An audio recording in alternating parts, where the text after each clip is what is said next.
in this experience, I would be sitting in a semicircle formation. Each person that was in this group would be in their own individual chair, and we would all of our positions would comprise this semicircle. And on the left side of the circle, probably second chair to the edge or to the outer part or point of the horseshoe shape, was sitting DUANE.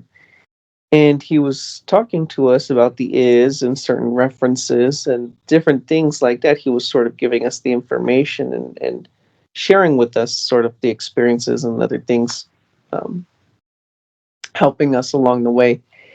And because of the shape of the wave that we were sitting, again, it looked like a horseshoe.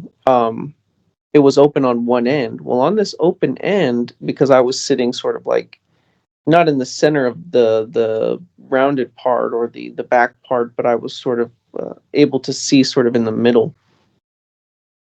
And again, from this open portion of this horseshoe shape that we were sitting in, all of a sudden, all of this light started flooding in, and I could see these views. I started to see the Earth, and I saw that everybody here on the Earth, it was sort of like a future view that everybody knew who DUANE was, and everybody knew. And it was the funniest thing that it was like what we were doing went worldwide.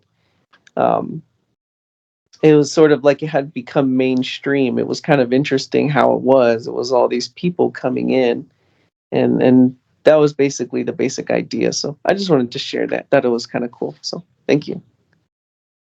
Well, thank you, Jeremy. That's terrific. Simply because very inspiring to me too, because I go through a lot here, and I have to deal with my personal self. And so these things help me a lot here too, the witness views. And if you could write that down, that would be really great, because again, that is my focus. And I'm criticized sometimes for, oh, why are you helping these bad people and they're not aware and they're this and that and whatever. And I said, well, you know, if it's even the Callum God that's paying attention,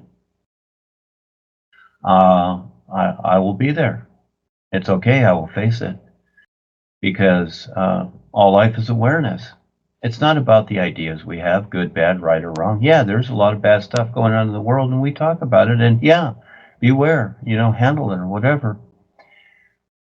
But there's something very real and precious, and it's invisible and unseen, and you really have to recognize it.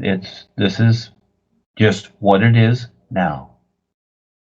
And you know, I'm not making things up. All I am doing is presenting something that's possible, and each one of us decides to continue to keep going to see this, what it is. And it's so cool. And I get discouraged and frustrated here because, you know, most of the time people don't listen, they don't care. They don't care about anything. They don't even care about themselves, etc. And to, you know, constantly bring this out, but I don't stop. Some days I get up in the morning, it's like, why am I here? You know, my real side experiences, I'm going through a lot of dull and boring stuff lots of times because I have to deal with all this. And so to hear the experiences of others and that, you know, things are happening besides what my personal self sees and whatever, that's great. That is really great. That's why I try to prompt these experiences to come through. So this intent is shown and that people can be okay. The big thing is, just like I wrote one of the images, just be okay. And just getting to be okay and being aware is just so real. And we don't need to look to authorities anymore. We don't need any of this nonsense, this spiritual stuff or old words or, you know, ancient wisdom or nonsense. It's an endless freeness to constantly recognize that's just so wonderful. And it's just, you know, I look at children and the innocence of children is so special. And that's where it's at. Yeah, thank you, Jeremy.